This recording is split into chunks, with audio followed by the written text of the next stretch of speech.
But ఇప్పటికీ కూడా తెలంగాణలో కేసీఆరే ఛాంపియన్. తెలంగాణ తేవడానికి కానీ రావడానికి కానీ వాళ్ళు అంటే కేసీఆర్ చెబితే ప్రజలు ఓట్లేస్తారనేటువంటిది కాంగ్రెస్ ఒప్పుకున్నట్టే. వాళ్ళు చెప్పినటువంటి సాకును చూస్తే కేసీఆర్ చెబితే ఓట్లేస్తున్నట్టే లెక్క కదా. ఆ విషయంలో ఇక్కడ మనం గుర్తించాల్సింది ఏమిటంటే కొత్త రాజకీయ శక్తులు రావటాన్ని కాంగ్రెస్ లాంటి పార్టీలు హర్షించవు. ఓకే, కాంగ్రెస్ బలం పొందుకోవడానికి కూడా కారణమైనటువంటి మరొక ముఖ్యమైన అంశం చెప్తాను నేను. అదేమిటంటే మన దేశంలో చాలా గ్రామాల్లో 99% గ్రామాల్లో 2 గ్రూపులు ఉంటాయి. ఒక గ్రూపు ఇప్పుడు ఎవరైతే అధికారంలో ఉన్నారో వాళ్ళని అంటబెట్టుకుని ఉంటాయి. రెండో గ్రూపు తమకు అండగా ఉండగలిగిన వాళ్ళు ఎవరు అనేవాళ్ళు వెతుక్కుంటూ ఉంటాయి. ఎప్పుడైతే బండి సంజయ్ పాదయాత్ర గ్రామాలకు వెళ్ళటం మొదలుపెట్టాడో ఈ రెండవ గ్రూపు వాళ్ళు వచ్చి బండి సంజయ్కి స్వాగతం పలికి తమ గ్రామాల్లోకి తీసుకెళ్ళి సభలు బాగా జరిపించి ఉపన్యాసం శ్రద్ధగా విని సంతోషంతో పంపించారు. మేమంతా నీతో పాటు ఉంటామని చెప్పారు. ఎప్పుడైతే బండి సంజయ్ని అధ్యక్షుడిగా మార్చారో, కొత్త అధ్యక్షుడు వచ్చాడో ఆయనకి ఇంకా వేరే వేరే బాధ్యతలు చాలా ఉన్నాయి. కాబట్టి ఈ గ్రామాలకు వెళ్ళేటువంటి తీరుబడి ఆయనకి లేదు. ఆయన గ్రామాలకు వెళ్ళలేకపోయాడు. కాబట్టి ఈ గ్రామాలకి పాదయాత్ర అనేటువంటిది ఒక బ్రేక్ వచ్చేసింది. విరామం వచ్చింది. విరామం వచ్చేసరికి చాలా గ్రామాలకి ఈ బీజేపీ సందేశం వెళ్ళలేదు. మోడీ గారి పేరు సరిగ్గా వెళ్ళలేదు, లేకపోతే ఆ కమలం పువ్వు గుర్తు వెళ్ళలేదు, మన పక్కన మనం నిలబడేటువంటి ఒక నాయకుడు ఉన్నాడు అనేటువంటి నమ్మకం కలగలేదు, భరోసా లేదు. దీంతో బీజేపీ వెనకబడింది.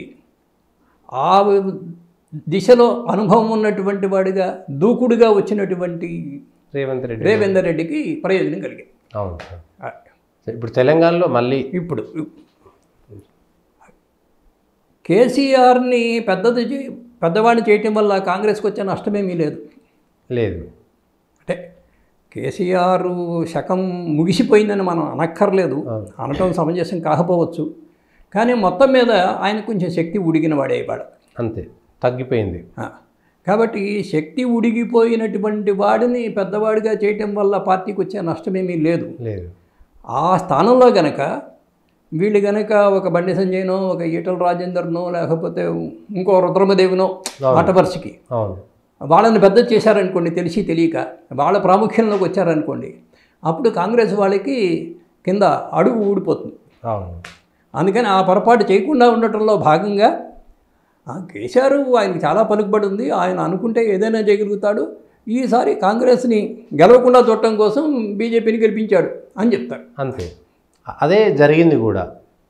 అదే జరిగింది అంటే ఆల్రెడీ పలుకుబడి కోల్పోయినటువంటి వ్యక్తి ఆయన చెప్పిన మాటకి ఎంత విలువ ఉన్నది ఒకటి. రెండు, మనం ఇందాకనేమనుకున్నాం, శాసనసభ ఎన్నికల నాటికే ప్రజలలో బీజేపీ పట్ల మొగ్గు ఉంది. శాసనసభ ఎన్నికలలో ముఖ్యమంత్రి కాగలిగినటువంటి వ్యక్తిత్వం అనేది స్పష్టంగా ఎదురుగుండా కనిపించకపోయేసరికి వేరే వాళ్ళకి ఓటేశారు. లోకసభ ఎన్నికలు చేసేసరికి ప్రధానమంత్రిగా 10 సంవత్సరాలుగా ఎంతో మేలు చేస్తున్నటువంటి నరేంద్ర మోడీ స్పష్టంగా కనిపిస్తున్నాడు. కాబట్టి ఇంకా అటు ఇటు చూడాల్సిన అవసరమే లేదు ప్రజలకి. అంతే, చాలా సహజంగా వాళ్ళు మేము ఈసారికి మోడీకి ఓటు వేస్తున్నాం. మీరు విన్నారో లేదో, చాలామంది గ్రామాల్లోకి వెళ్తే ఈసారి ఎన్నికలు మోడీ ఎన్నికలు కదా అన్నారు. లోకసభ ఎన్నికలు అన్నది వాళ్ళకి తెలియదు. ఆ లోకసభ ఈ పదాలన్నీ తెలియదు.